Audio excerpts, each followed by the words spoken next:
Khakenize nizongixela ba le advice inikezela ichomi babes right or wrong na, or if iyasebenza okanye ayisebenzi. Molweni ngimamgobhozi Londe namkela ku channel yam now. I was catching up kwi reality TV show ebizwa ngoba Uthando Lodumo, reality TV show ka Babes nomyeni wakhe uMampintsha. Now uBabes Wodumo ke kule episode, I think it was episode 4, I'm not sure, ebene birthday party yakhe, and then uhleli ke nethomi zakhe etafleni kukhona osizwe Mdlolose, and then there was this friend ebizwa ngoba nguDolin Mabiza.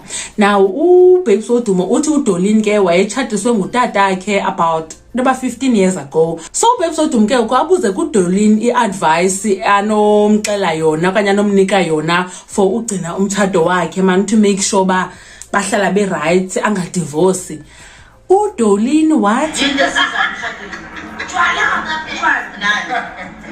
the sex isigaxa sendawo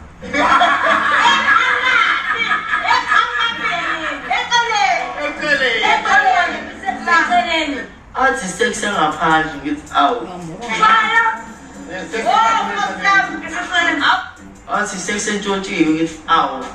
Umuntu otshatileyo unikeza iadvice emntwini osandotshata uba into egcina umtshado iright butywala. Okwesibini uthi funeka ufumane umatrasi ngaphandle komtshado wakho. uBabes naye wavuma uba hayi le advice iyabheda, kodwa ke ichomi yakhe ibitshate for 15 years and akakadivorce naye akafuna udivorce, so mhlambi angayithatha le advice yechomi yakhe. Umoya omubi yasomfika umoya omubi kodwa nawe ihleli emshadweni wakhe iminyaka emingaka abanye badivorce ayimfuna udivo bekuthi kuyathoshwa ngaphandle akwenzeke bafike sesizothetha sivuthiwe.